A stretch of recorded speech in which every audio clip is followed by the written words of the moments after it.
Hello, नमस्कार। आरोहण कक्षा क्लासेस में, कोचिंग क्लासेस में आप सबका बहुत बहुत स्वागत है। यहाँ हम उपस्थित हैं द्वितीय श्रेणी शिक्षा परीक्षा के हिंदी विषय के पाठ्यक्रम के क्रश कोर्स को लेकर के उपस्थित हैं, जिसमें हम इस समय आपकी द्वितीय इकाई काव्य शास्त्र यानी स्नातक स्तरीय काव्य शास्त्र के अंतर्गत उन चैप्टर्स को पढ़ा रहे हैं। इसके पहले हमने शब्द शक्ति आपको समझाया, अच्छे से समझाया, उसके प्रश्नोत्तरी भी आपको समझाई। अब हम आज आपको लेकर आए हैं, आपके सामने उपस्थित है काव्य गुण। आज हम पढ़ेंगे, यहाँ पर अपना काव्य गुण के बारे में समझेंगे। अब देखिए, यहाँ पर दो शब्द हैं, एक काव्य और एक गुण।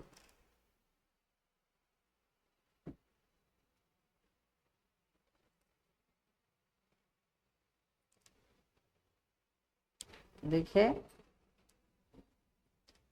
काव्य और गुण, यहाँ पर दो शब्द दिख रहे हैं। यानी काव्य मतलब कविता,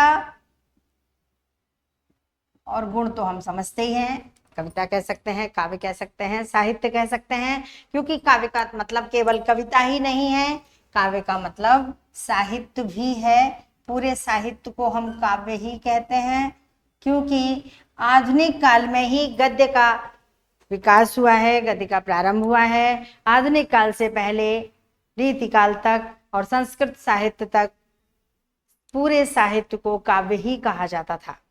कोई कविता के लिए ही काव्य का शब्द का निर्माण नहीं हुआ था। इसीलिए गद्य काव्य और पद्य काव्य नाम का प्रचलन है।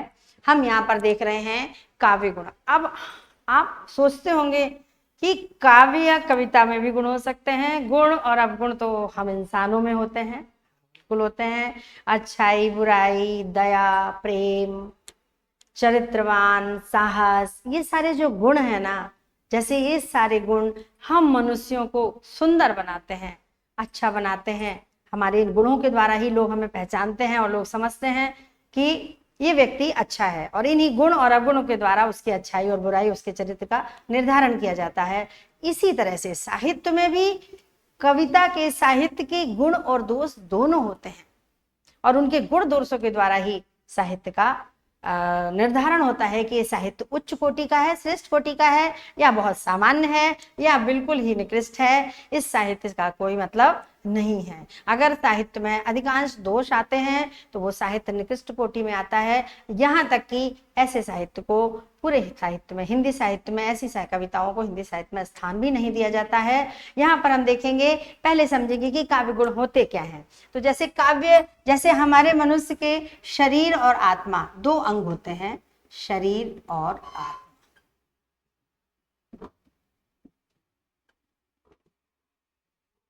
देखिए, ऐसे ही काव्य का भी शरीर होता है और काव्य की भी आत्मा।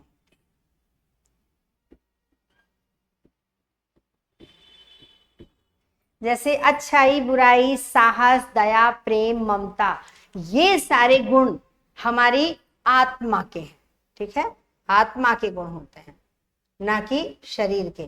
कोई व्यक्ति कैसा भी हो, लंबा हो, छोटा हो, अपाहिज हो, काला हो, बदसूरत हो, लेकिन अगर वह साहसी है, हिम्मती है, दूसरों पर दया करता है, उसके अंदर अच्छे गुण विद्यमान हैं, तो वह बहुत अच्छा माना जाता है। क्योंकि हम कहते हैं उसकी आत्मा में बहुत गुण, उसकी आत्मा गुणवान है, उसकी आत्मा बहुत श्रेष्ठ है। तो ये सारे गुण आत्मा के होते हैं। और जैसे हम शरीर पर क्रीम पाउडर लगाते हैं, गहने पहनते हैं, अच्छे अच्छे कपड़े पहनते हैं, ये सारे होते हैं हमारे शरीर के आभूषण। ठीक है, तो जैसे हमारे शरीर और आत्मा के अलग अलग आभूषण होते हैं, ये गहने, सुंदर कपड़े, ये मेकअप, ये सब हमारे चरित्र को अच्छा नहीं बना सकते हैं, सिर्फ हमारे शरीर को सुंदर बना सकते हैं।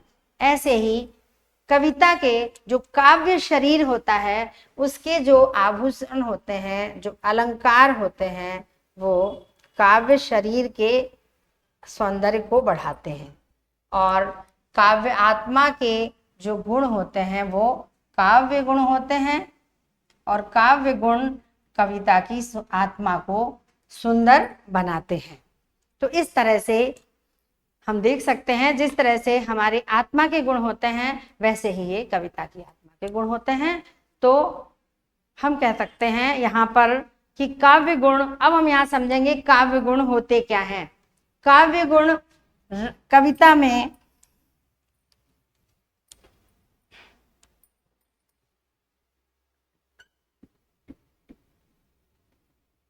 काव्य में निहित वे गुण जो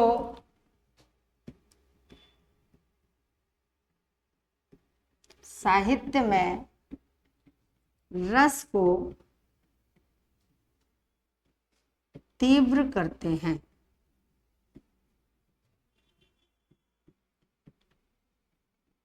अर्थात रस के उत्सर्ग होते हैं, रस के उत्कर्षक होते हैं, इन रस को उत्कर्ष पर पहुंचाते हैं।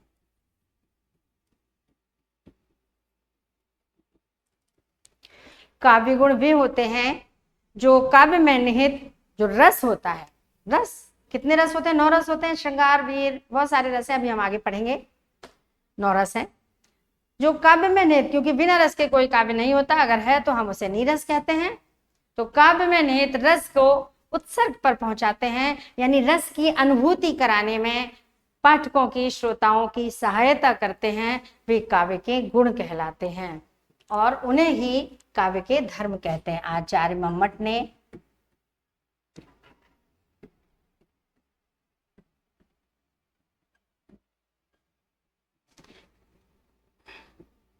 रस के 2 धर्म माने हैं।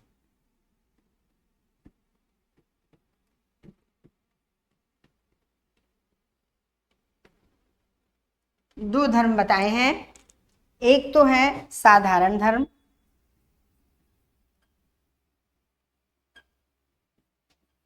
साधारण धर्म, और दूसरा है विशिष्ट धर्म।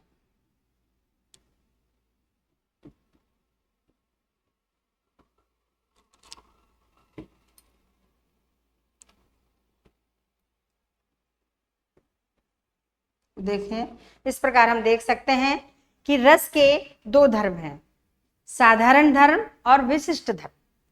साधारण धर्म जो अलंकार हैं काव्य के, वो रस के साधारण धर्म होते हैं, क्योंकि अलंकारों के माध्यम से भी रस उत्पत्ति होती है, लेकिन कहीं कहीं साहित्य ऐसा होता है जहाँ अलंकार नहीं भी होते हैं, फिर भी वो साहित्य रसोत्पत्ति करता है और बहुत ही श्रेष्ठ उच्च कोटि का साहित्य होता है। कोई आवश्यक नहीं है कि अलंकार हर काव्य में होना ही चाहिए या होता ही है।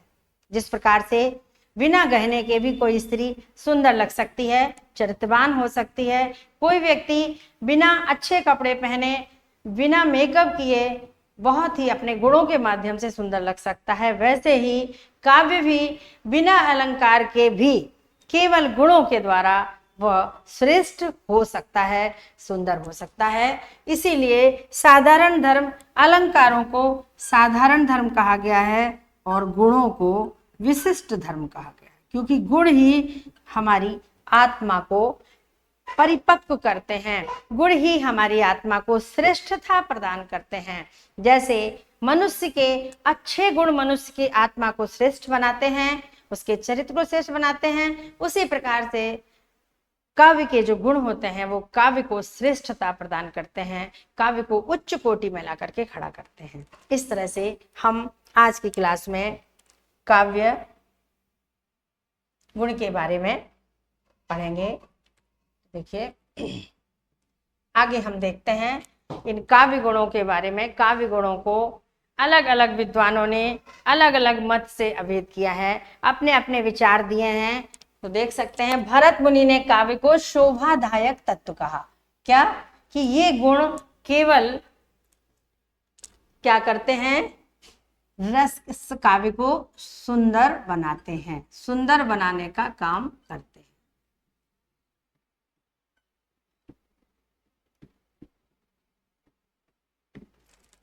वामन शोभाकारी, वामन ने भी लगभग भरत मुनि का ही समर्थन किया है। सिर्फ कहने का अंतर है, धायक माने बढ़ाने वाले और शोभा प्रदान करने वाले, है ना, सिर्फ थोड़ा सा फर्क है। दंडी ने संपत्ति कारक बताया। दंडी ने कहा कि अगर काव्य श्रेष्ठ गुणों से युक्त है तो वह संपत्ति कारक है, क्योंकि अच्छा होगा तो लोगों को अच्छा लगेगा और वह संपत्ति प्रदान करेगा, यानी कि उससे लिखने वाला जो कवि है वो संपत्ति यानी धन, आर्थिक स्थिति को सुधार सकता है, उसे धन प्राप्त कर सकता है। अगर गुण नहीं है तो काव्य बिल्कुल निकृष्ट श्रेणी का हो जाता है, फिर उससे संपत्ति अर्जित करने की संभावना नहीं होती। विश्वनाथ ने रस का मूल तत्व बताया। इन्होंने बहुत सही बात कही है, ये रसवादी आचार्य हैं। कहते हैं कि रस का मूल तत्व है, यानी गुण के बिना रस को पहचानना या रस को अनुभव करना संभव नहीं है। इसलिए आनंदवर्धन आश्रित धर्म मानते हैं। उन्होंने ना साधारण धर्म माना है रस को, उसको विशिष्ट धर्म नहीं माना है, गुणों को न साधारण धर्म माना है, बल्कि आश्रित धर्म मानते हैं। वो कहते हैं विशिष्ट नहीं। देखिए, एक शब्द होता है विशेष,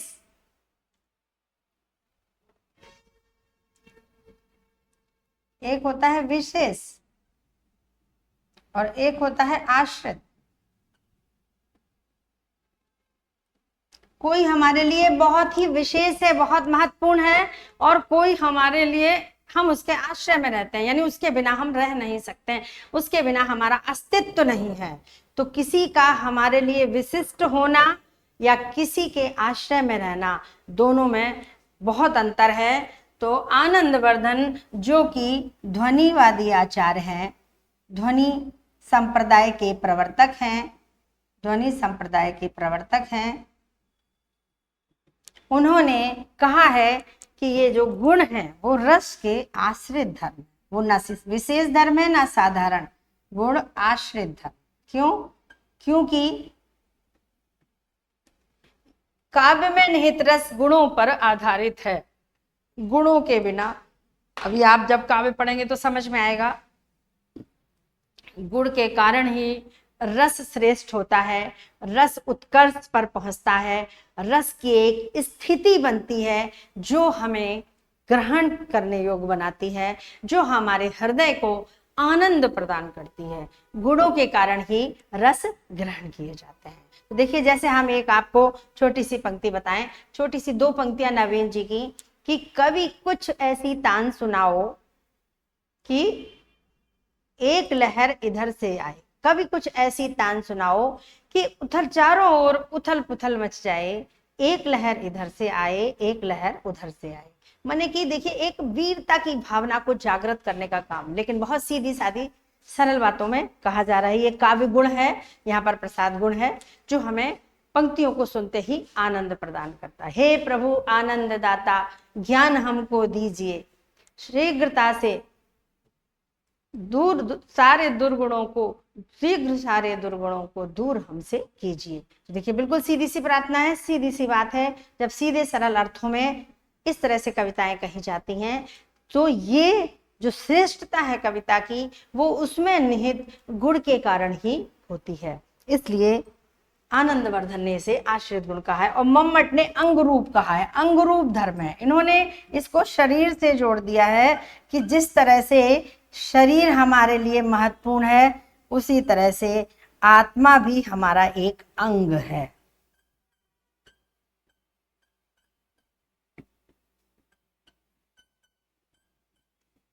मम्मट कहते हैं, और आपको जानकारी के लिए बता दें, हो सकता है आपको पता भी हो, कि आचार्य मम्मट ही संस्कृत के ऐसे आचार्य हैं जिनकी दी हुई मान्यताएं सर्वसम्मति से मान्य हुई हैं और आज तक प्रचलन में है, क्योंकि उनका विरोध आज तक किसी विद्वान ने नहीं किया है।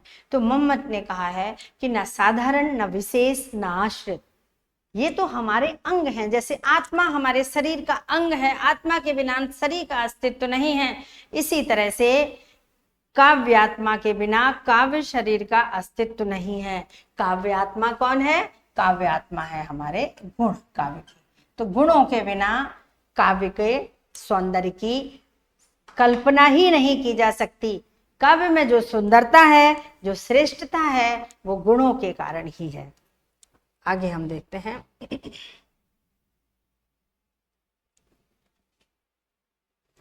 अब अलग अलग विद्वानों ने, चूंकि भरत मुनि सबसे पहले आचार्य हैं और ये रस सिद्धांत के प्रवर्तक हैं। भरत मुनि काव्य शास्त्र में सबसे प्राचीन आचार्य माने गए हैं और ये रस सिद्धांत के प्रवर्तक हैं। इन्होंने रस सिद्धांत का प्रवर्तन किया, रसवादी आचार्य हैं, इसलिए रस के बारे में भरत मुनि की मान्यताएं अत्यंत सटीक हैं और सर्वमान्य हैं। तो भरत मुनि ने देखिए काव्य में गुणों की संख्या 10 बताई है। श्लेष, श्लेष गुण होना चाहिए। श्लेष मतलब होता है चिपकना, यानी शब्दों में अर्थ इस प्रकार से चिपका हुआ हो, इस प्रकार से जुड़ा हुआ हो कि लाख कोशिश करने पर भी वो अलग ना हो, और ये काम काव्य का गुण होना चाहिए। इसी को ही काव्य का गुण कहते हैं। शब्दों में उसके भाव, उसका रस बिल्कुल एकाकार हो जाना चाहिए, वही गुणों की सफलता है। समता, समभाव, ऐसा नहीं है कि भाव कुछ और हैं और शब्दों का प्रयोग कुछ और किया जा रहा है।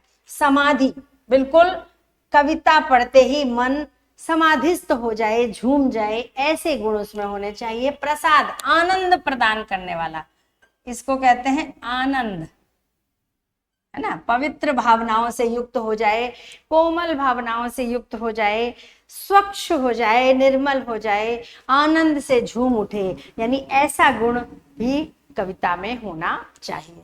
माधुर्य, मधुरता, हमारे विचारों को मधुर कर दे, हमारे संस्कारों को अच्छा कर दे। साहित्य में वो क्षमता होनी चाहिए जो हमारे संस्कार बनाए, हमें संस्कारित करे और हमारे मन और विचार को बिल्कुल मधुरता से भर दे, कि हम जब कुछ भी बोलें तो हमारे बोलने से मधुर वाणी निकले और सुनने वाले को आनंद मिले। ओज, कविता में ओज गुण भी होना चाहिए, क्योंकि हमारे अंदर आवेग, उत्साह, वीरता की भावनाएं या भयानकता ये सब नहीं होगी तो भी साहित्य केवल आनंदमय होने के कारण नीरस हो जाएगा।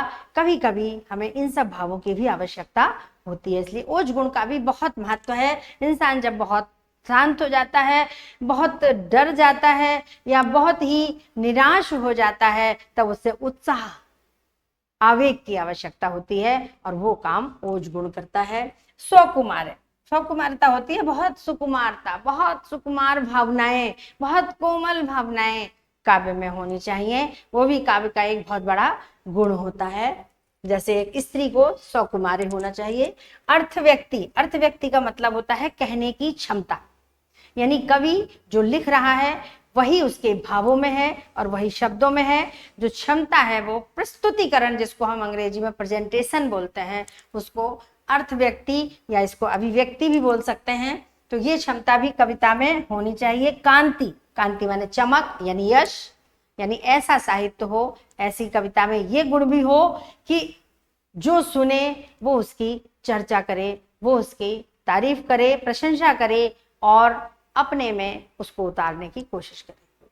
उदारता, उदारता का भाव भी कविता के भाव में, कवि के भाव में होना चाहिए, क्योंकि ऐसी कविताएं जो हमें उदार बनाती हैं, जो दूसरों को दया करने, दूसरों पर करुणा करने का भाव प्रदान करती हैं, वो साहित्य हमेशा, वो कविताएं हमेशा श्रेष्ठ कोटि की कहलाती हैं। तो इस तरह से भरत मुनि ने 10 दिए हैं।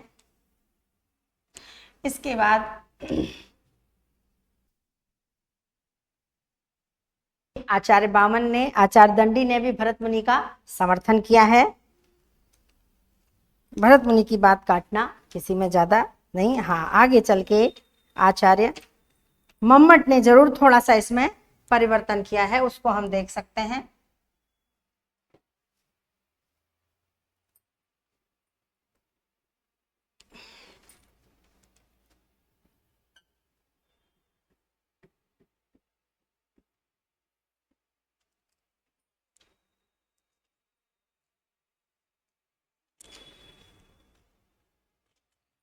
वामन ने पहले 10 शब्द, भरत मुनि के 10 गुणों को माना है, लेकिन उनको 2 भागों में विभाजित किया है। 2 तरह के गुण माने हैं।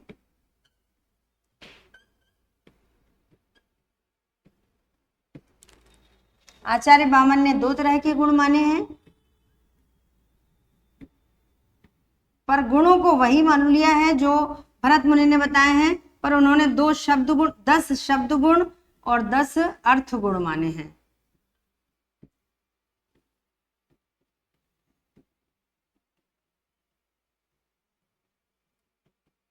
अर्थ गुण माने हैं।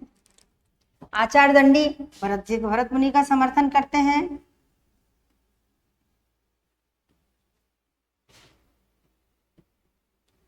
भरत मुनि का समर्थक हैं।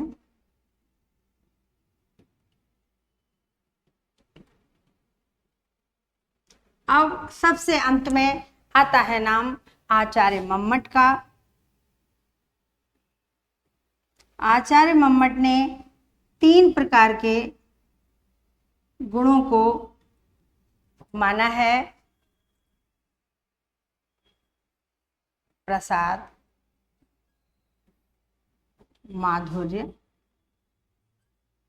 और ओज।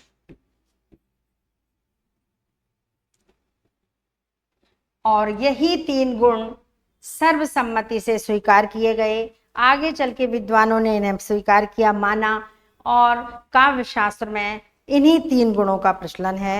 यही 3 गुण आगे चल के माने, यानी भामह और आनंदवर्धन, आचार्य भामह, आनंदवर्धन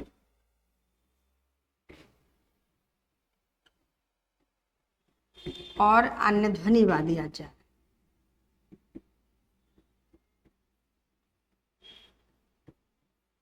अन्य ध्वनिवादी आचार्यों ने, क्योंकि आनंदवर्धन ध्वनिवादी आचार्य हैं, ध्वनि संप्रदाय के प्रवर्तक हैं, ये ध्वनि संप्रदाय के प्रवर्तक हैं आचार्य। इन्होंने आचार्य मम्मट के द्वारा बताए गए इन 3 गुणों को ही स्वीकार किया है और इन्हें ही काव्य शास्त्र में शामिल करने का प्रस्ताव रखा, और यही शामिल हुआ, माना गया।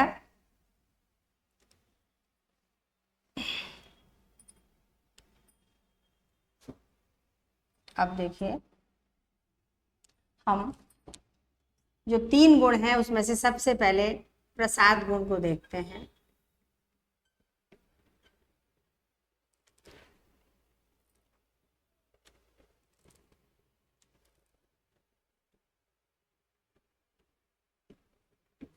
तो देखिए, सबसे पहले हमने गुणों को समझा। काव्य गुण क्या है, यानी काव्य गुण काव्य की आत्मा होते हैं। साहित्य में, काव्य में वो रस के उत्कर्षक होते हैं, रस को उत्कर्ष पर पहुंचाने का काम करते हैं।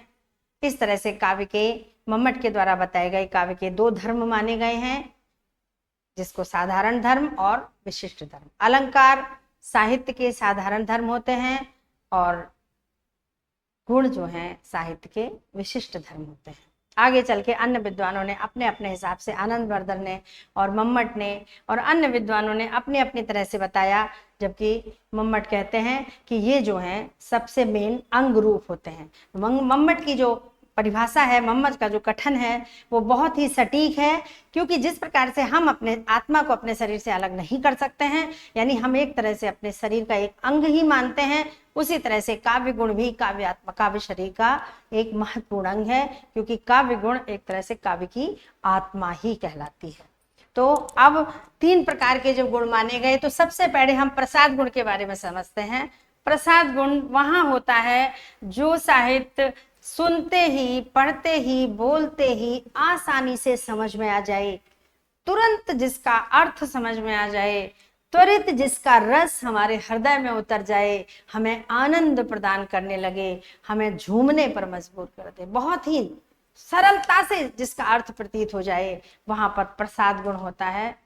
कैसे? जैसे हम एक सूखी लकड़ी में जैसे ही अग्नि प्रज्वलित करते हैं, आग लगाते हैं, तो तुरंत आग पकड़ लेती है। अगर लकड़ी गीली है तो आग लगने में देर लगती है। तो यहाँ पर चूंकि रस के साथ गुणों का बहुत गहरा संबंध है, इसलिए यहाँ पर रसों का विभाजन होगा।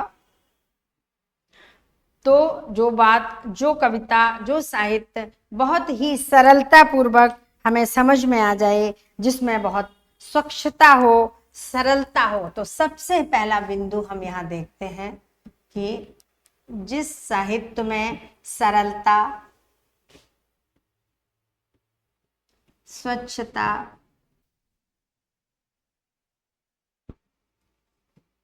पवित्रता आदि गुण मौजूद हों, वो रचना प्रसाद गुण की रचना, प्रसाद गुण से युक्त रचना मानी जाती है।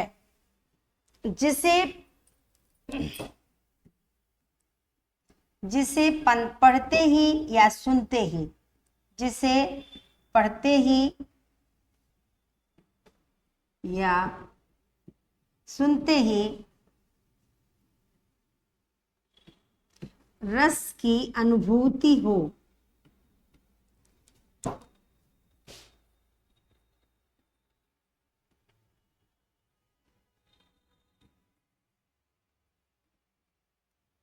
या तुरंत रस समझ में आए।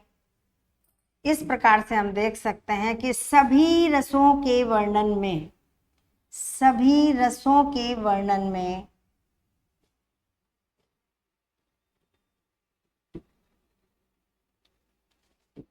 प्रसाद गुण पाया जाता है।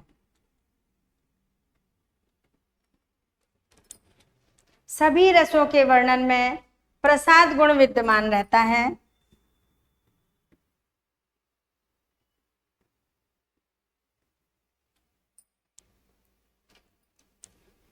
दूसरे शब्दों में हम कह सकते हैं, जैसे हमने अभी शब्द शक्तियां पढ़ी थी, तो हम उसको देख सकते हैं कि जो अभिधा शक्ति से युक्त साहित्य होता है वो प्रसाद गुण से युक्त भी होता है। हम काव्य शास्त्र के सारे अध्याय पढ़ने के बाद एक पग दोहे में, एक कविता में सारे तत्वों को निकाल सकते हैं और यही हम कह सकते हैं कि हमें ये सारी चीजें समझ में आ गई। एक कविता में कौन सी शक्ति है, कौन सा गुण है, कौन सा रस है, कौन से उसमें अलंकार हैं, ये सारी चीजें हर साहित्य में लगभग मौजूद होती हैं। अलंकार भले ही किसी में कम ज्यादा हो सकते हैं, पर रस और गुण ये कहीं कम ज्यादा नहीं होते हैं। शक्ति तो हर शब्द में कोई ना कोई होती ही है, तो तीनों शक्तियां निहित होती हैं। तो इस तरह से हम यहाँ पर इस चीज को नोट भी कर सकते हैं कि अभिधा शक्ति से युक्त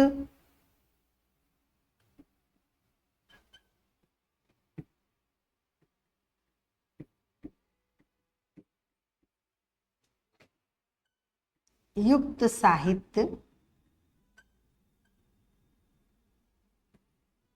प्रसाद गुण, युक्त साहित्य में भी प्रसाद गुण ही होता है।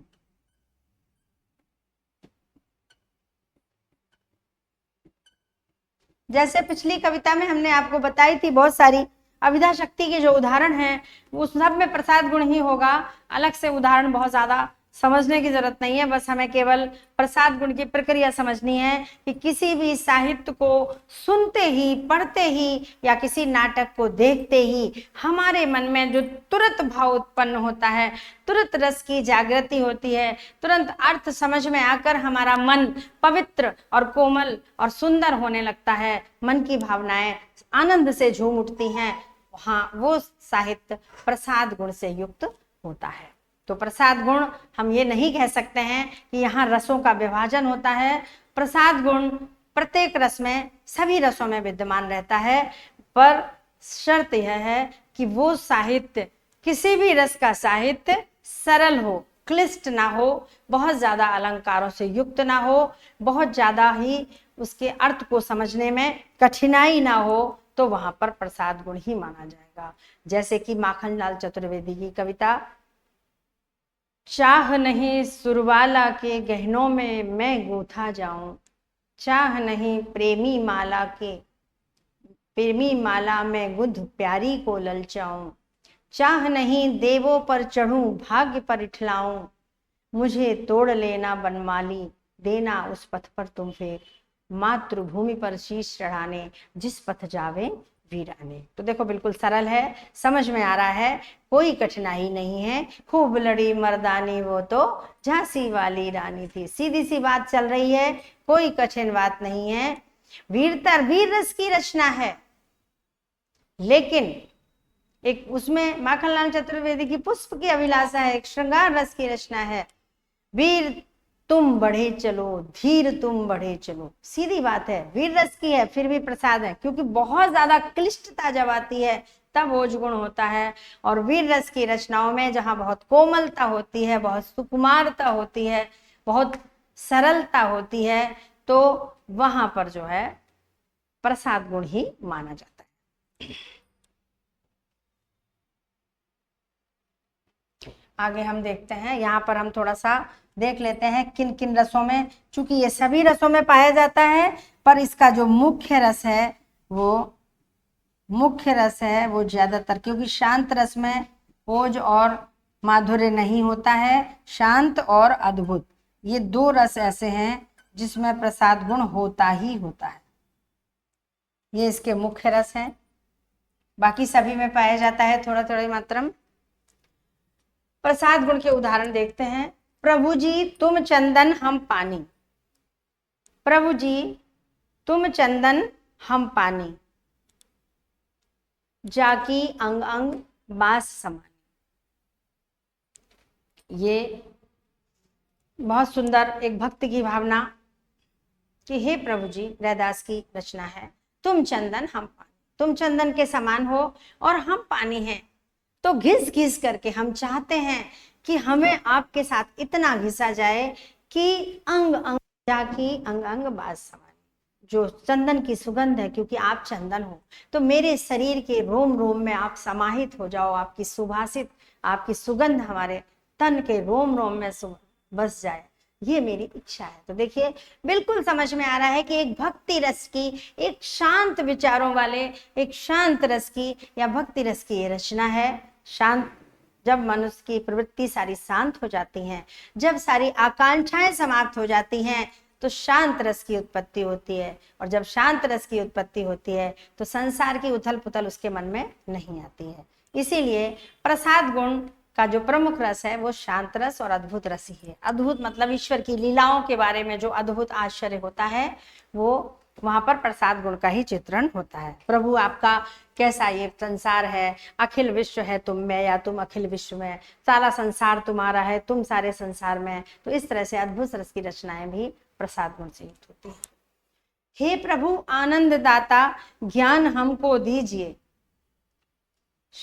हे प्रभु आनंद दाता ज्ञान हमको दीजिए। प्रार्थना करते हैं, स्कूलों में भी होती है, हे प्रभु आप आनंद देने वाले हो, आप हमें ज्ञान दीजिए और शीघ्रता से दूर सारे दुर्गुणों को कीजिए, कि हमारे जितने भी दुर्गुण हैं, हमारी जितनी भी बुराइयां हैं, वो सब हमसे दूर कर दीजिए, मिटा दीजिए। तो देखिए ऐसा कोई शब्द नहीं है, ऐसी कोई चीज नहीं है इस उदाहरण में जहां पर हमें समझ में नहीं आ रही हो। सीधे सीधे सरल से उदाहरण है। धूल भरा मैला सा आंचल, गंगा में यमुना में आंसू जल मिट्टी की प्रतिमा। ये बहुत ग्रामीण क्षेत्रों की बात है, बहुत सरलता की बात है कि मैला सा धूल भरा आंचल है, गांव के लोग धूल में बच्चे घूमते हैं, खेलते हैं, फिर गंगा नदी में, जमुना नदी में स्नान करते हैं, मिट्टी और जल में एक हो जाते हैं, और उसमें ही उतने धूल भरे हीरे सुंदर से प्रतीत होते हैं। तो इस तरह की कविताएं, जब कोई ग्रामीण अंचल की कविताएं या ग्रामीण अंचल का साहित्य हम पढ़ते हैं, तो वो हमें गांव की मिट्टी की सौंधी सौंधी सुगंध उस साहित्य से हमें आती है, और वो हमें अंदर तक आनंदित करके चली जाती है, हमारे रोम रोम को सहरा जाती है। तो जिस साहित्य को पढ़कर या सुनकर हमारी ऐसी स्थिति बन जाए कि हम आनंद से झूम उठें, हमारे रोम रोम प्रफुल्लित होने लगे, तो वो साहित्य प्रसाद गुण से युक्त माना जाता है। उम्मीद करते हैं प्रसाद गुण बहुत आसानी से समझ में आ गया होगा। प्रीतम छवि नैनन बसी, पर छवि कहाँ समाए। पर मतलब दूसरी बहुत सीधा है। कबीरदास जी कहते हैं, कवि कहता है कि प्रीतम छवि, प्रीतम की छवि मेरी आंखों में बसी है, तो किसी दूसरे की छवि वहां समाहित नहीं हो सकती है। यानी कि काजल लगाने का कोई मतलब नहीं है आंखों में। हम काजल लगाएं तो कहाँ लगाएं, क्योंकि आंखों में तो प्रीतम की छवि बसी हुई है। आगे चलते हैं दूसरे गुण पर।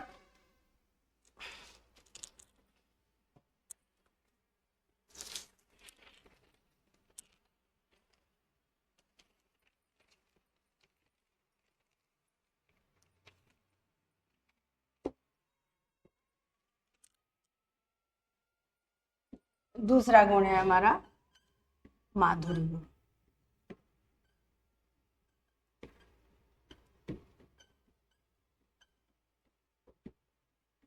अब ये नाम से ही जो पता चल रहा है, जो भरत मुनि ने जो 10 गुण बताए थे उसमें से सुकुमारता, कोमलता, माधुर्य, ये सारी चीजें, समता, जो ऐसी भावना, समता मतलब सम हो जाना, शांत हो जाने वाली भावना, ये सारी भावनाएं, सारी चीजें जब उसमें आती हैं वो माधुर्य से युक्त होते हैं। सीधा सा समझ में आ रहा है कि जो साहित्य चित्त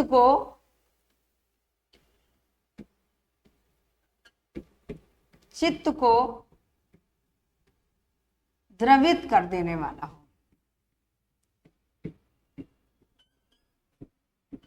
द्रवित करने वाला हो, प्रसाद गुण की तरह आनंदित करने वाला भी होता है, क्योंकि प्रसाद गुण की तो सभी रसों में होता है, इसलिए वो इसमें भी होगा, आनंदित करने वाला हो,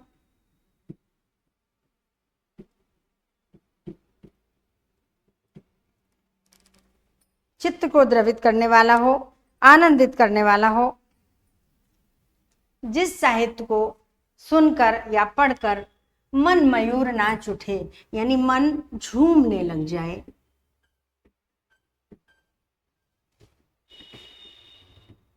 वो समस्त रचनाएं माधुर्य गुण से युक्त होती हैं। प्रसाद और माधुर्य में अंतर है। यहां पर पहले रस की अनुभूति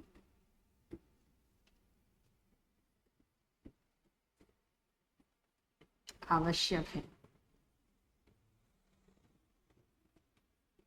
जैसे प्रसाद गुण की रचनाएं पढ़ते ही रस की अनुभूति हो जाती है, पर माधुर्य गुण वहां नहीं होता है, क्योंकि वो रचनाएं जिनको एक बार में पढ़ने से, एक बार में सुनने से रस की उत्पत्ति नहीं होती है, रस समझ में नहीं आता है, जब तक कि उसका अर्थ हम ना जाने, उसमें निहित अलंकारों के द्वारा हम उसके भाव को न समझें, तब तक हमें रस की उत्पत्ति नहीं होती है। तो हमें थोड़ी सी कठिनाई होने लगती है। तो पहले हम अर्थ के द्वारा रस को समझते हैं, और जब रस का निर्धारण कर लेते हैं कि कौन सा रस है, तब यहाँ पता चलता है कि गुण कौन सा है। तो माधुर्य और ओज, ये दोनों गुण ऐसे हैं जो रस के निर्धारण के बाद ही बताए जा सकते हैं, बाद ही पता चलते हैं। इसकी और विशेषताएं हैं। इसमें कोमल कांत पदावली होती है, कोमल कांत पदावली, यानी कि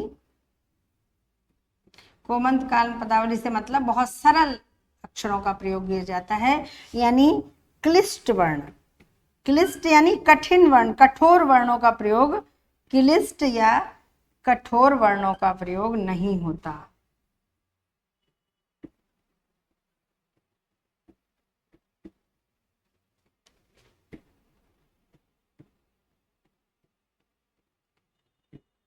वर्जित, क्योंकि कोमल कांत पदावली है, सीधे सीधे शब्द होते हैं, कोई संयुक्त अक्षर नहीं होते हैं, कोई कठोर टा ठा डा डा णा या ऐसे कोई जोर देने वाले, ओज प्रदान करने वाले, क्रोध बढ़ाने वाले, इस तरह के शब्दों का प्रयोग जिन रचनाओं में नहीं होता है, वहाँ माधुर्य गुण की उपस्थिति मानी जाती है। और यहाँ पर हमारे 4 रस होते हैं, श्रृंगार,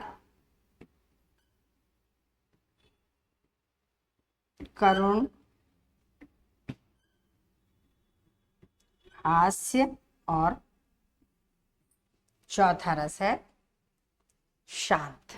अब देखिए, शांत रस हमने कहा था कि मुख्य रूप से प्रसाद में होता है, लेकिन शांत रस की वे रचनाएं जो थोड़ी कठिन होती हैं, बिना अर्थ को समझे रस की अनुभूति नहीं होती है, तो वो माधुर्य गुण में जाती है, उनमें माधुर्य गुण पाया जाता है। और शांत रस की वे रचनाएं जो पढ़ते ही, जैसे प्रभु जी तुम चंदन हम पानी, है ना, और सीधी सी बात कहें तो हम किसी को क्या कहें, कहते हैं ना, घर की नारी को क्या कहें जो तन की नारी जाए।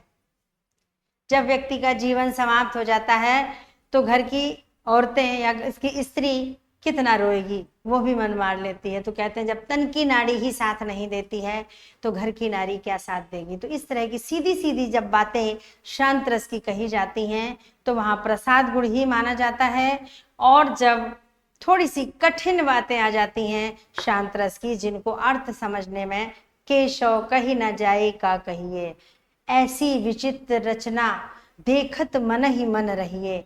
तो कुछ ऐसी रचनाएं हैं जिनको जब तक हम अर्थ नहीं समझेंगे तब तक रस की अनुभूति नहीं कर सकते हैं।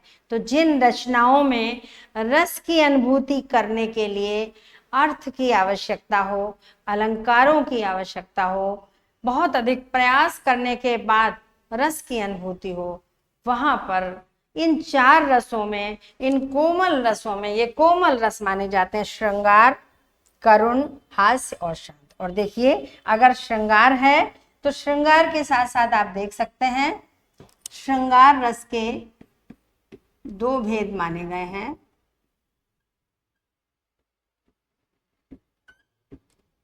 वात्सल्य और भक्ति। क्योंकि श्रृंगार रस का जो स्थायी भाव रति होता है, माने रति का मतलब है प्रेम, वही स्थायी भाव इनका भी होता है। पर ये वात्सल्य रति होता है, यानी संतान के प्रति प्रेम, और इसका होता है ईश रति यानी कि ईश्वर के प्रति प्रेम। वही प्रेम जब स्त्री पुरुष में होता है तो श्रृंगार रस कहलाता है। जब वो पुत्र माँ के बीच में या पिता पुत्र के बीच में या संतान के लिए होता है तो वो वात्सल्य रस कहलाता है। और जब वही भाव, वही प्रेम ईश्वर के प्रति जागृत हो जाता है तो भक्ति रस कहलाता है। इस तरह से ये 2 रस भी आपके माधुर्य गुण में ही शामिल हो जाते हैं। वैसे तो 4 हैं, 9 रस होते हैं, जिनमें से अद्भुत रस तो सीधे सीधे केवल प्रसाद गुण में ही आता है। 4 रस श्रृंगार, करुण, हास और शांत, ये श्रृंगार, ये माधुर्य गुण में है। और इसके बाद 2 बचते हैं 4, वीर रस, रौद्र रस, भयानक रस और विभत्स। ये 4 रस ओज गुण से युक्त होते हैं, वहां पर ओज गुण पाया जाता है। आगे हम देखते हैं माधुर्य गुण के कुछ उदाहरण। बीती विभावरी जागरी, अंबर पनघट में डुबो रही, ताराघत उषा नागरी। अब देखिए जैसे हमें प्रसाद गुण में सीधे अर्थ समझ में आया था, इसमें आ रहा है क्या? समझ में आ रहा है कि कभी कहना चाह रहा है, शब्द तो सरल दिख रहे हैं पर शायद इसमें भाव सरल नहीं है। कुछ ऐसे कठिन भावों को कुछ अलंकारों के माध्यम से क्लिष्टता आ गई है, जिस वजह से हमें त्वरित रस की अनुभूति नहीं हो। जब तक हम इसका अर्थ नहीं समझेंगे। बीती विभावरी जागरी, विभावरी माने होता है रात्रि, रात्रि का पर्यायवाची है जागरी, कि बीती विभावरी जागरी, कि रात्रि बीत गई है अब जाग जाओ। अंबर पनघट में डुबो रही, किसी को जगा रहा है, कोई नायक नायिका को जगा रहा है कि बीती विभावरी जागरी अंबर पनघट में। अंबर रूपी पनघट, देखो यहाँ रूपक अलंकार है। अंबर रूपी पनघट में तारा रूपी घड़े को, ये घड़ा है, तारा रूपी घड़े को उषा माने प्रातः काल, प्रातः काल रूपी नागरी, नागरी माने स्त्री, कि अब तुम उठ जाओ, क्योंकि इसका कहने का मतलब है कि प्रातः काल हो गया है। प्रातः काल रूपी जो स्त्री है, नायिका है, वो आकाश रूपी पनघट में तारे रूपी घड़ों को डुबो रही है, अर्थात आकाश में तारे डूबने लगे हैं। तो इस बात को देखो, जब हमने इन अलंकारों को देखा, इनके अर्थ समझे, तब समझ में आया कि किसका चित्रण है। इस पंक्ति में, इस उदाहरण में किसकी बात कही जा रही है, किसके सौंदर्य की, उषा रूपी नागरी, यानी किसका चित्रण है, प्रकृति चित्रण। प्रातः काल के सौंदर्य का वर्णन है, प्रकृति का चित्रण है। प्रातः काल कैसा होता है, आकाश में तारे डूबने लगते हैं, हल्के से डूबते हुए दिखाई देते हैं। प्रातः काल सुबह उठता हुआ, उगता हुआ सूर्य बहुत सुंदरता फैला देता है। तो उसमें कवि कल्पना कर रहा है कि प्रातः काल रूपी जो नायिका है वो तारे रूपी घड़ों को लेकर के और आकाश रूपी, अंबर माने आकाश रूपी पनघट पर जा करके तो उनको अपने घड़े, उसको तारे रूपी घड़ों को डुबो रही है। जैसे कि अब तो नहीं, पर गांव में स्त्रियां सुबह सुबह घड़े लेकर के कुओं में, तालाबों में पानी भरने के लिए जाती थी। पनघट मतलब जहां पानी भरा जाता है, पनघट मतलब जहां से पानी भर के लाया जाता है, वो पनघट कहलाता है। तो इसका मतलब है, और जहां प्रकृति का वर्णन होता है, प्रकृति के सौंदर्य का वर्णन होता है, वहां श्रृंगार रस होता है। और जब हमने देख लिया कि इस रचना में श्रृंगार रस है, तो हमारे नियम के मुताबिक, जो हमने अभी थोड़ी देर पहले पढ़ा था कि श्रृंगार, करुण, हास्य और शांत रस में माधुर्य गुण विद्यमान रहता है, तो फिर अब पता चलेगा कि इसमें माधुर्य गुण है। तो बस यही अंतर है प्रसाद में और माधुर्य ओज में। प्रसाद गुण सभी रसों में पाया जाता है, कोई रस का विभाजन नहीं होता है, लेकिन रचनाएं सरल होती हैं, पढ़ते ही सुनते ही तुरंत रस की अनुभूति कराती हैं, तो प्रसाद गुण। माधुर्य गुण ओज के लिए रसों का विभाजन है, 4 रस माधुर्य में होते हैं और 4 ओज में होते हैं, और बिना रस की अनुभूति किए हम गुण नहीं बता सकते हैं कि प्रसाद है, माधुर्य है कि ओज है। मंद मंद मुरली बजावत अधर धरे, मंद मंद निक्स्यो मुकुंद मधुबन में, मधुबनते। तो धीरे धीरे मुरली बजा रहे हैं अपने अधर धरे ओठों पर। देखो शब्द थोड़े कठिन कठिन प्रयोग किए जाते हैं, और सबसे ज्यादा जरूरत होती है शब्द सरल भी हो तो भी श्रृंगार का जब माधुर्यता से पूर्ण वर्णन किया जाता है, माधुर्य चित्रण किया जाता है, तो माधुर्य गुण ही होता है। क्योंकि माधुर्य, जैसे प्रसाद गुण का मुख्य रस अद्भुत है, शांत है, ऐसे ही माधुर्य गुण का प्रमुख रस श्रृंगार है।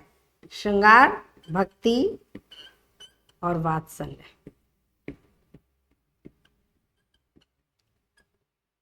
तो इनके वर्णन अधिकांशतः माधुर्य गुण से ही युक्त होते हैं। कभी कभार कोई बहुत सरल, क्योंकि श्रृंगार वर्णन कभी सरल होता ही नहीं है। श्रृंगार वर्णन में हमेशा कवि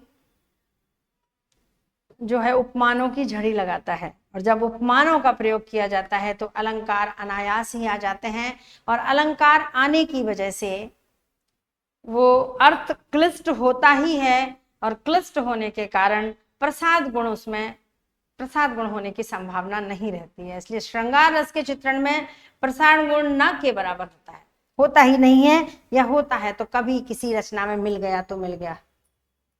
वह आता 2 टूक कलेजे के करता था, पछताता पथ पर आता करुण रस। वह आता, कौन आता, थोड़ा सा कठिन है, कौन आता है।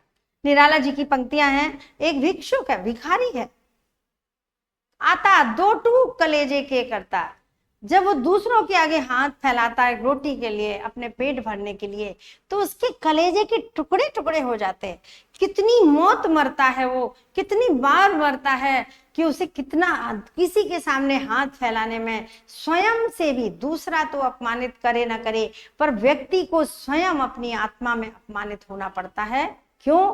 क्योंकि उसकी आत्मा उसे ये अंदर से झकझोरती है कि तुम मेहनत करके क्यों नहीं कमाते हो, मेहनत की रोटी क्यों नहीं खाते हो, क्यों दूसरे के सामने हाथ फैलाते हो। तो वो भिक्षुक 2 टूक कलेजे के करता, पछताता पथ पर आता। रास्ते पर पछताता हुआ चला रहा है कि काश मैंने पहले से पढ़ लिया होता, पहले से कुछ काम सीख लिया होता, अच्छा जीवन जी लिया होता, कुछ ऐसा कर लिया होता। आज उसके कलेजे के टुकड़े हो रहे हैं, आज उसका हृदय दुख से द्रवित हो रहा है, पर भिक्षुक भीख मांगना उसने अपने जीवन का सत्य स्वीकार कर लिया है। तो ऐसे भिक्षुक को देख करके निराला जी ने कविता लिखी है। ये किस रस की है? पढ़ने के बाद ही हमें समझ में आया कि ये करुण रस की कविता है, और करुण रस की कविता है तो माधुर्य गुण तो बनता ही है। अगला देखते हैं। कंकन किंकिनी नूपुर धुन सुन, कहत लखन सन राम हृदयगन, मानहु मदन दुंदुभि दीनी, मनसा विश्व विजय कह कीनी। तो अब ये आपका पुष्प वाटिका का वर्णन, श्रृंगार रस का वर्णन है। सीता जी का और राम जब पुष्प वाटिका में पहला प्रथम मिलन हुआ था, उस समय का चित्रण तुलसीदास जी की रामचरितमानस बालकांड से लिया गया है।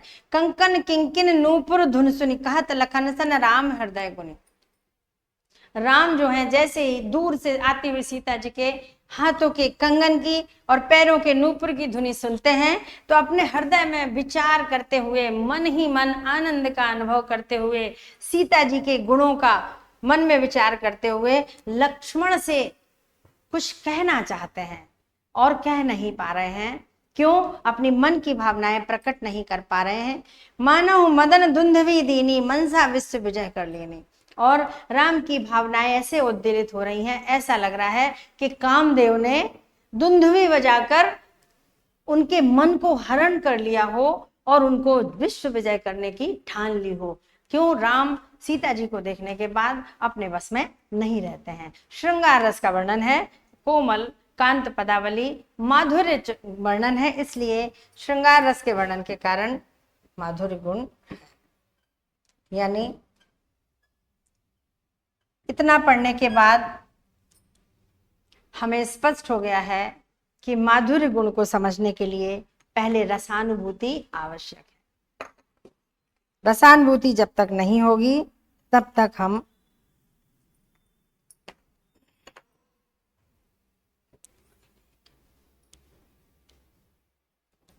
नेक्स्ट देखते हैं। अब हम तीसरा गुण लेते हैं, ओज गुण।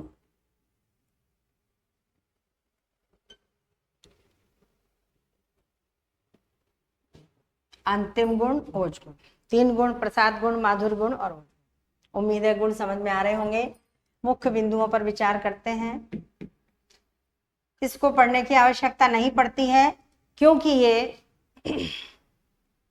माधुर्य गुण के बिल्कुल विपरीत है, विलोम है। माधुर्य गुण की रचनाओं को पढ़ने से मन में आनंद की अनुभूति होती है, मन झूम उठता है, मन द्रवित हो उठता है। और इसको पढ़ने से मन में कौन से भाव जागते हैं? आनंद के नहीं, उत्साह के, आवेग।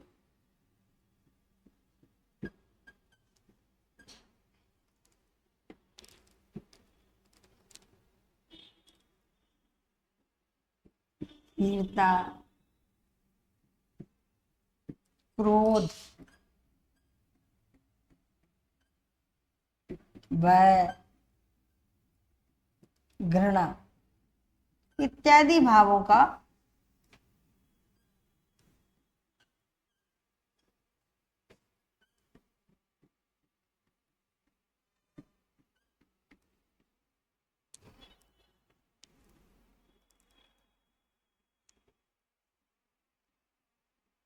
जागृत। तो देखिए, माधुर्य गुण में मधुरता, कोमलता, आनंद की अनुभूति और सबसे बड़ी बात की बिल्कुल मन नाचने जैसा हो जाता है, बहुत ही द्रवित हो उठता है। किसी पर दया खाके, किसी का दुख देख करके, किसी की खुशी देख करके झूम उठता है मन, ऐसे भाव होते हैं। पर ओज गुण बिल्कुल माधुर्य गुण के विपरीत है। जिन रचनाओं को पढ़कर, सुनकर हमारे मन में किसी भी काम के प्रति उत्साह जाग जाए, वीरता का भाव जग जाए, हमारे मन में आवेग आ जाए, बिल्कुल हम जोश से भर जाएं, किसी के प्रति घृणा की भावना आ जाए, नफरत हो जाए, या किसी काम को करने के लिए हम उतावले होने लग जाएं, इस तरह के भाव जब हमारे मन में जागते हैं तो वहां पर ओज गुण की उत्पत्ति, वहां पर ओज गुण की प्रधानता होती है। हम डरते भी हैं किसी बात के, किसी चीज का वर्णन सुन करके भयानकता की भी उत्पत्ति होती है। जैसे बालदी विशाल विकराल ज्वाल जाल माने, लंक लीलवे को काल रस ना पसारी है। हनुमान जी जब लंका में पहुंचते हैं, उनकी पूंछ में आग लगा दी जाती है, तो वो भागते कूदते पूरी लंका को जला देते हैं। तो उस समय का वर्णन है, बालदी विशाल विकराल ज्वाल जाल माने, गीतावली की रचनाएं हैं ये। यानी बालदी विशाल, बालदी किसको कहते हैं? हनुमान जी को। विशाल ज्वाल विकराल ज्वालाओं को जलाते हुए ज्वाल मानो लंक लीलवे को, उनके रूप में, हनुमान जी के रूप में ऐसा लग रहा है कि विकराल ज्वालाओं ने विशाल रूप धारण कर लिया है और लंक लीलवे को काल रस ना पसारी है। उनकी जलती हुई पूंछ को देख करके ऐसा प्रतीत हो रहा है, मानो देखो उत्प्रेक्ष अलंकार है यहाँ पर, ऐसा प्रतीत हो रहा है मानो कि काल ने अपनी लंबी सी जीभ लंका को लीलने के लिए, निगलने के लिए फैला दी हो। तो देखिए, जहां आग लग गई हो, कोई इस तरह का कोई दुर्घटना हो गई हो, तो इस तरह की चीजों में, प्राकृतिक आपदाएं हो, आंधी हो, तूफान हो, बाढ़ हो, तो यहाँ पर हमारे मन में इस तरह की घटनाओं से हमारे मन में भय की उत्पत्ति होती है, भयानक रस की उत्पत्ति होती है। तो जहाँ इस तरह का वर्णन होता है वहाँ, अब देखिए यहाँ पर माधुर्य में कोमल और यहाँ पर कठोर वर्णों का प्रयोग होता है। कठोर वर्णों, कठोर वर्ण जैसे टावर्ग, टावर्गीय वर्ण, टावर के वर्ण प्रयुक्त होते हैं। ठीक है, संयुक्त वर्ण प्रयुक्त होते हैं, ये इनकी विशेषता है। संयुक्त वर्ण, सामासिक पदावली, यानी बड़े बड़े शब्द होते हैं समास से बने हुए, सामासिक।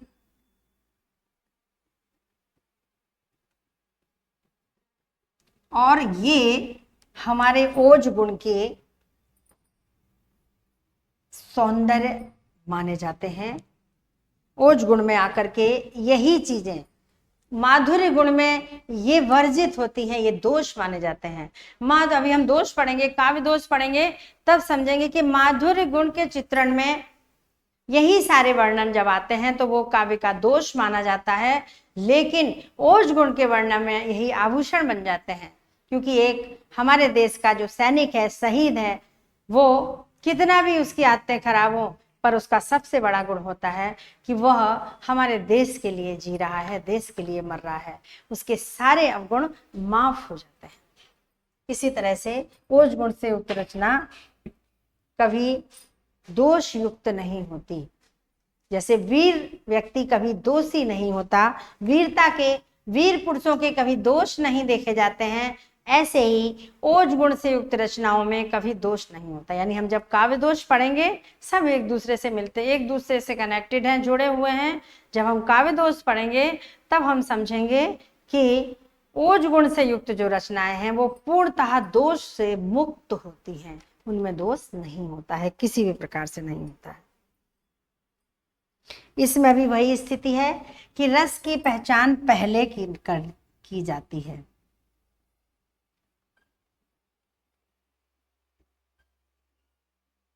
रस की पहचान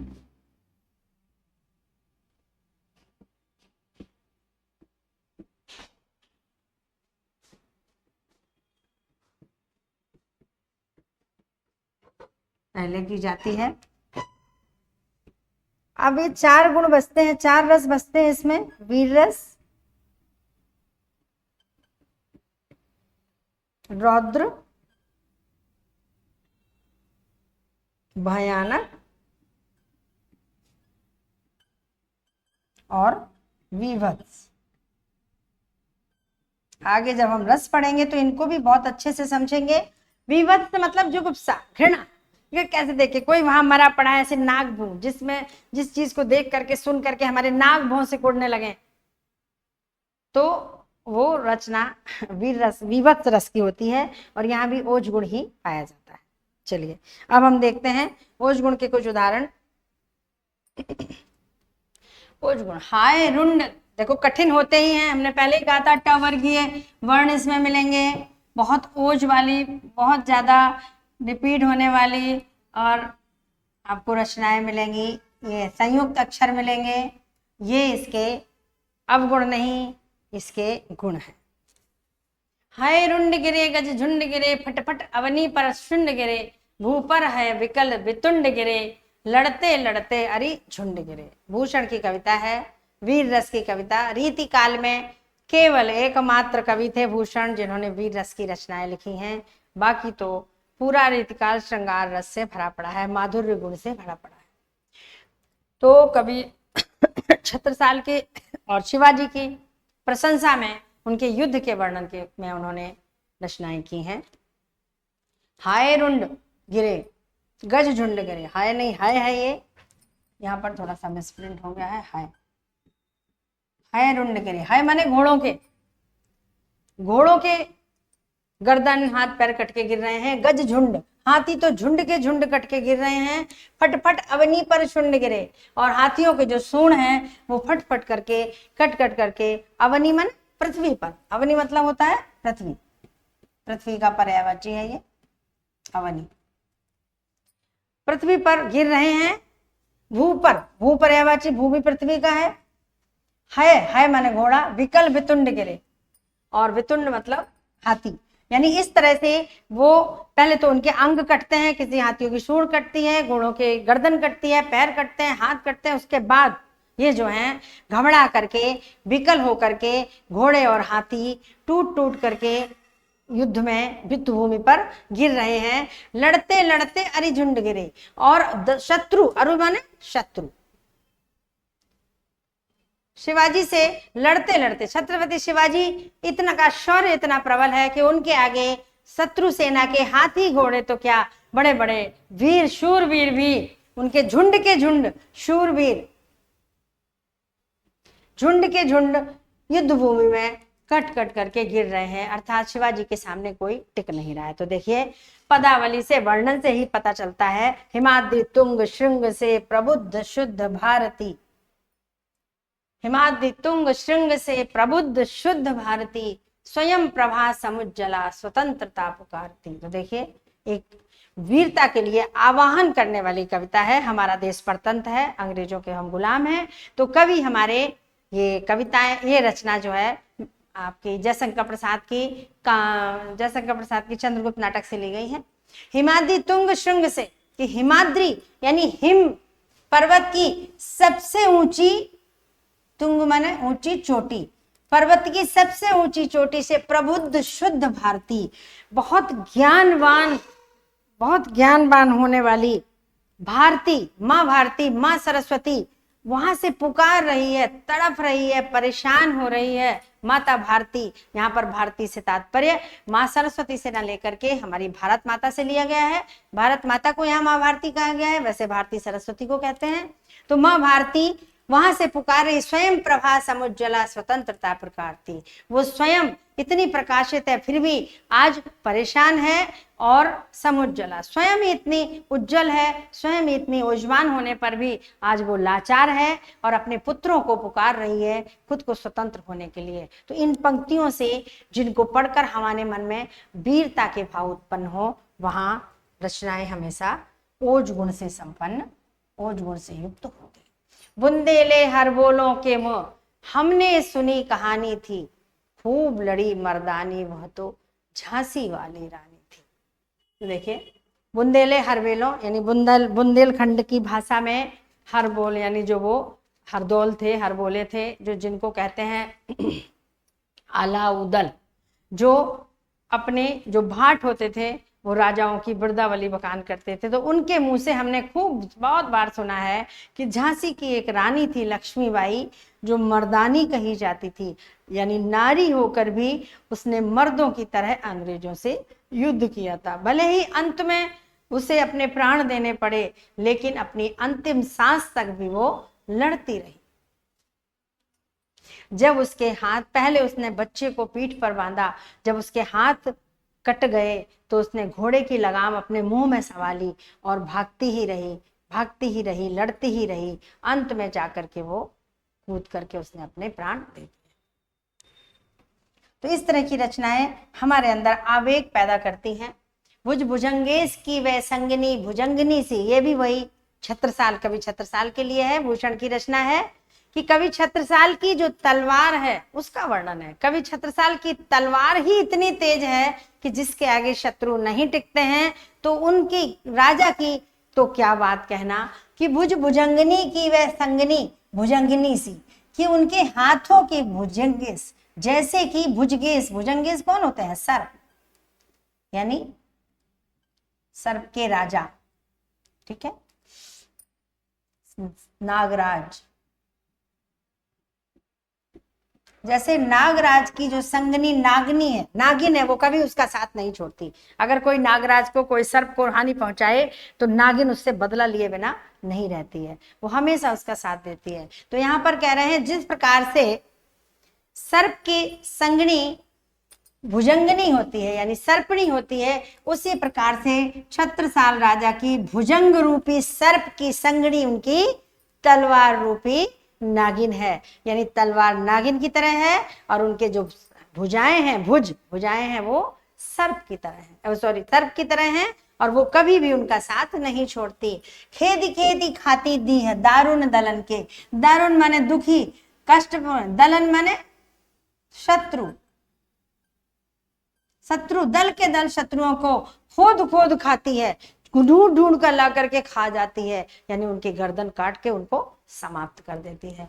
बख्तर पाखरन बीच धसी जात, और उनके जो बख्तर हैं, जो म्यान है, बख्तर मतलब म्यान, जो म्यान है उसके बीच में, उनके वस्त्रों के बीच में जो म्यान होती है उसमें फिर धस जाती है मीन की तरह। जैसे पाखरन के बीच में, जैसे जल के बीच में तालाब में मछली छुप जाती है, ऐसे ही वो तलवार शत्रुओं को मार करके और वापस आकर के फिर उनके म्यान में जा चली जाती है। पैर पार जात परवाह ज्यों जलन के, और इस तरह से उनके जो जितने